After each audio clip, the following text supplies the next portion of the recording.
Hi, I'm Karen K. Buckley, and I'd like to tell you a little bit about my product line, the Karen K. Buckley's Perfect Quilting Products. How about if we start off by taking a look at my Perfect Scissors? We're looking at my Karen K. Buckley's Perfect Micro Serrated Edge Scissors. There's a 7.5 inch, the 4 inch, the 6, and then the curved. And everyone comes with their own protective cover, which you need because these scissors are very sharp, because I need it to be able to cut into a point or inner curve or what have you. So I really like a sharp point on the end. So with all of these scissors, one of the blades is perfectly straight, and that one can easily be sharpened. And the other is a micro serrated edge. And the bonus to that edge is it grabs your fabric instead of pushing it away. And it also helps to keep the edge of the fabric from fraying, which are all big bonuses for me when I am doing things with applique. And so I love having that micro serrated edge as a little helper.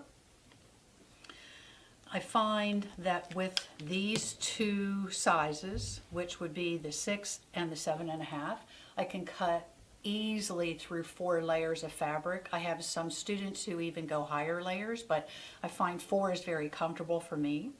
The handles on all of these were designed ergonomically, and I even have a friend who has arthritis in her hands who was a good tester for me because I wanted them to be comfortable for her as well. The curved ones I find very, very useful when I'm at the sewing machine. And there's just this slight curved edge to the scissors. But what that is, where that helps me is when I'm at the machine and I go to clip threads for my machine quilting, my machine embroidery, and my machine applique, it keeps the point up and away. And I do find that hand appliqueurs and machine appliqueurs are finding many additional uses for these scissors as well. And then the next scissors I would like to talk about are the Karen K. Buckley's, what I call the multi-purpose scissors. And these are straight bladed scissors. After the micro serrated scissors came out, I had a lot of requests from people for straight blade scissor. And I find I was also looking for something like this because I like to cut templates out of plastic, freezer paper, and I have this pair that I cut, I'm not exaggerating, well over 1,000 templates out of plastic with these, and they're still cutting the same today as they were the first day I cut into them. So they hold up beautifully. They can be sharpened if necessary, but the odds are you're probably never going to have that done. The feedback has also been extremely good on these scissors when people are putting fusibles on their fabrics, because it doesn't get gunked up into the blade, and it works very nicely. So good feedback on that as well. So I said I do cut a lot of plastic templates. My newest product is the Karen K. Buckley's Perfect Heat Resistant Template Plastic. And inside this package there are 4 8.5 by 11 sheets of this plastic that I absolutely love for making templates. So one of the things I would like you to just notice, please, I took one of my patterns and I ran it through my copy machine so you could see how beautiful, I can't talk, right? How beautifully this feeds through my copy machine. So I can have my templates printed right on here and then cut them out. So that would be one way to get the design there. Often I find I trace individual templates just with a pencil, and this is writable on both sides. So with a pencil I could mark either side of this, one as easy as the other. And just to give you a little bit of a taste, I'm going to grab a scrap of my fabric and I'm going to pull it over here and just show you. I started on this edge, but I'm going to lay this down and just give you a little bit of demonstration of how this works. It's absolutely wonderful. I made thousands of different kinds of templates with this process. I'm going to pull over into this shot. Sizing. I do prefer sizing over starch. And I know you can't see this in your shot, but I need to put my glasses on before I go to the next step. All right. Oh, I can see much better now. I like to paint the sizing on the seam, and then I use it to give a little lift. And for all of the products that I'm going to be demonstrating or talking about here, you need a dry, medium heat setting on your iron. And when you push this seam up over, the iron's going to sit for approximately, I'd say 10 seconds. And then I'll paint the next side and give it a little push, and it's going to come right up over. Let the iron sit. It has to sit for a few seconds. And I did this demonstration so it would go a little quicker, but just sort of a basic shape so you could sort of see how this concept works. But I've done much more intricate shapes than this. Again, just taking a couple seconds for that iron to dry the sizing. And you don't need to push down hard on the iron. It's not how hard you push, it's just the heat. So you just can let the iron sit by itself. And then it forms perfectly up over your edges. And then I simply come in on the back and I pop this template out. These templates are reusable for the rest of your life. So once you make one, the only way you could ruin it is if you set your iron too hot, and it would warp it. It won't melt onto the iron. It will just warp the shape if you got your iron too hot.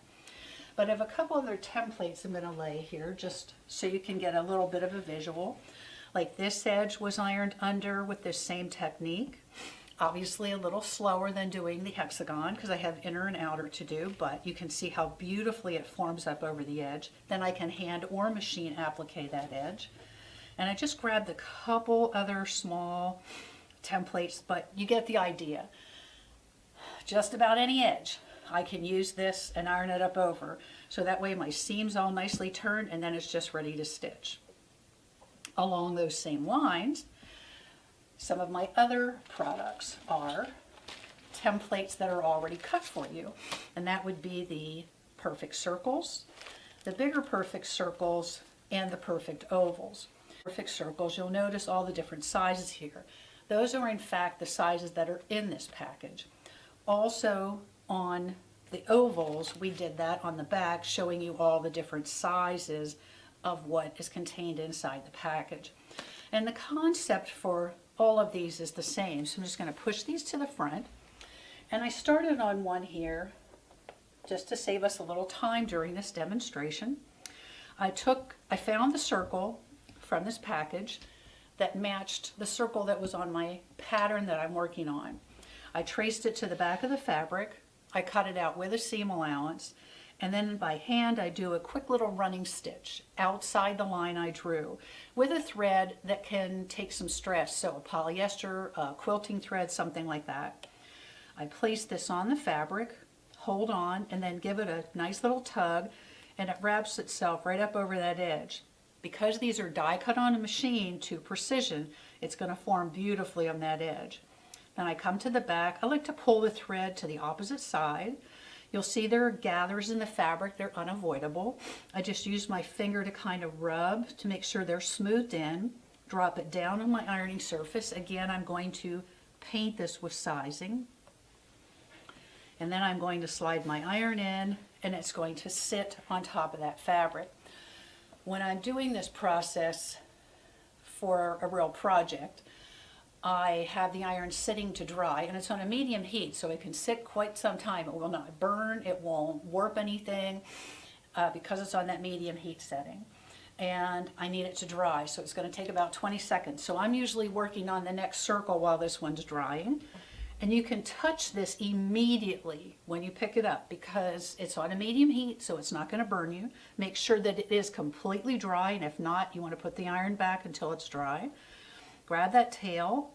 I'm going to loosen it, pop this out. Again, reusable for the rest of your life, so once you buy a pack, you have them forever. Grab that tail, and I just give it a little tug. I usually walk my finger around, just making sure I have a nice kind of pull it gently.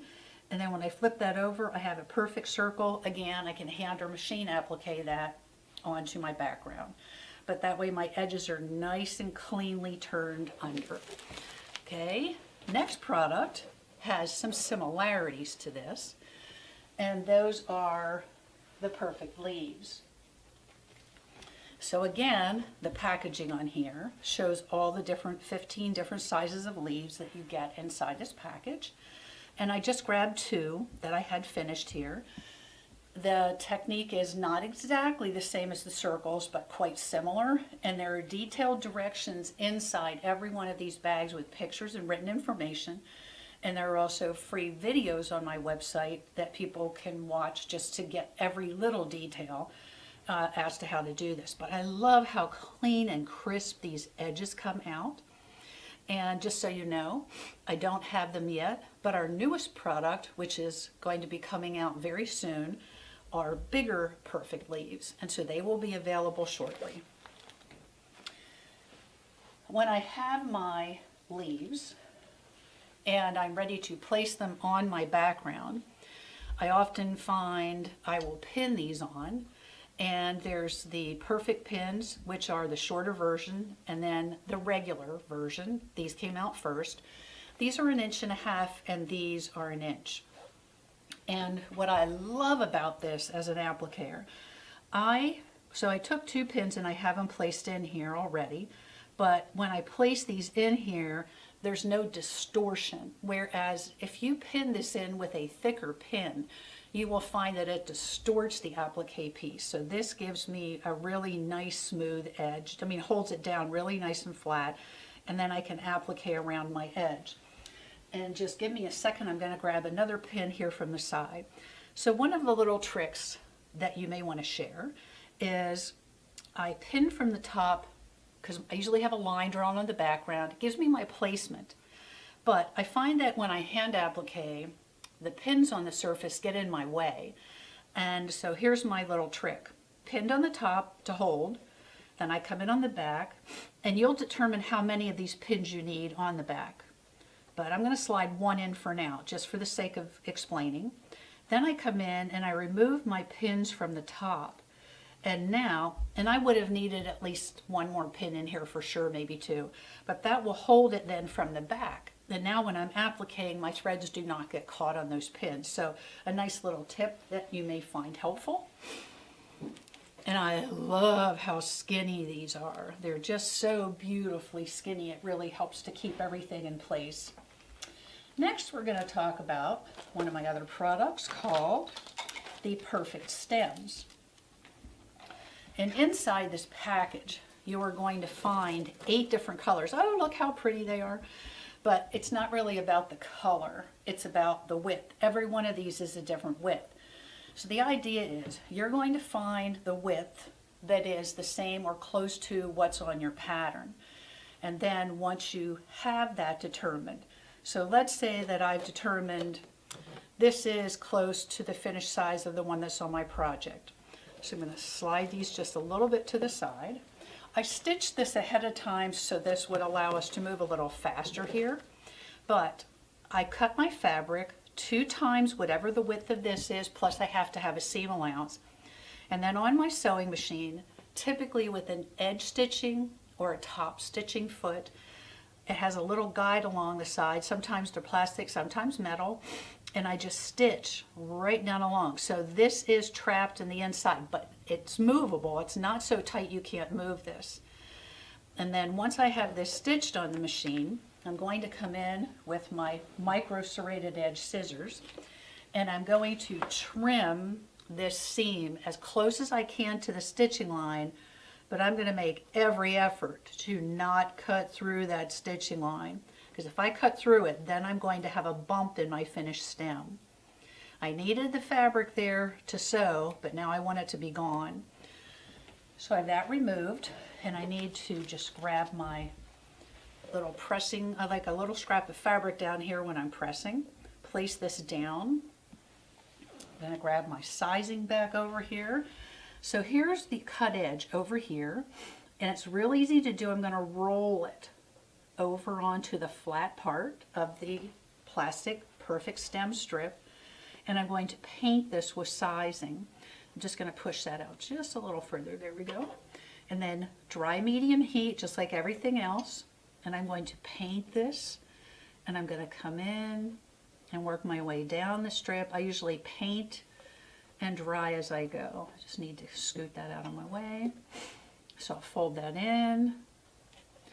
And when I'm cutting fabric to create these stems, if my stems are going to be straight, I will cut them on the grain of the fabric, but if the stems are going to curve, you have to cut them on the bias. Otherwise, it will really buckle your background.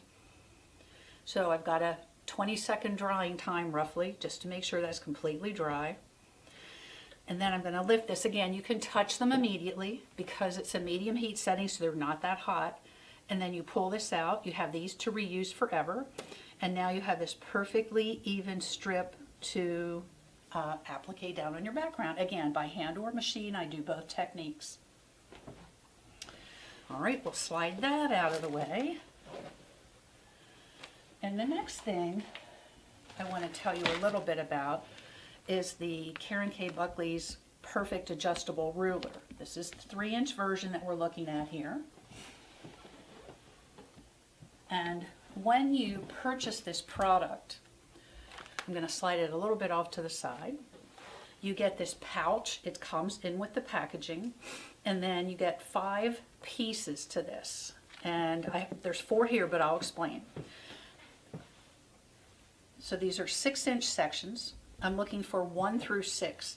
Now I already had this on here, and I always suggest you keep what I call the end cap, which is piece number 5, sticking onto one of these pieces when you store it so it doesn't get lost. But I can take this and just snap that on, and now I have a ruler that is 3 by 6. You do not get caught where the joins are, because that's a question that's often asked. And then I'm going to just snap. I can stop here if that's the length I need and put my end cap on, or I'm going to keep going. Whoops, I almost put the wrong piece on. And I'm going out to 18, and now I'm out to 24, and then I'm going to slide my end cap on here again. So now I have my ruler that is 24 inches long, and it is 3 inches wide, but I could break it down into shorter sections depending on the project and what I need. This is in the directions, but I'll just mention, when you take these apart, you don't want to bend them. If you do, you're going to have to work really hard to disconnect them. Tear them, just tear them. So I take and grab one, I push one and pull one, and then they just separate. And then I can take all of those and store them in here. These are fabulous if you take workshops, go to classes, retreats, and things like that.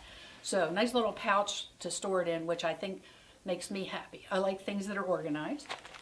All right, next, sort of connected to that, but they're not interchangeable. And so I'm going to see if I can slide this a little further out of the way. Is the Perfect Adjustable Square. And inside you get all these pieces. Has a lot of similarities to the ruler, but they're not interchangeable. I need to repeat that so you understand.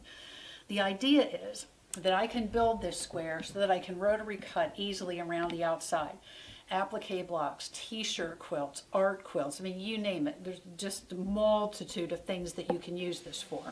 So I built a section of it here just so that you could see a part of it. The other bonus to me is that it's open in the center, because sometimes I do dimensional things, dimensional applique work, flowers, insects, things like that. I know there are art quilters that do a lot of dimensional beading, etc. What I found then is I could build this so that that dimensional work came up through the center, and still I could lay this flat, and I could still easily rotary cut around the edge. Even though it's called the Perfect Adjustable Square, know that it could be a rectangle as well, because I've also built it to a rectangular size and used it for some wall hanging pieces and some blocks that I was working on. And this all snaps apart and goes together, so I snap it apart and I put all the pieces back in the box. Then I have the box to store everything in, and I can go up to a 26-inch square on the outside.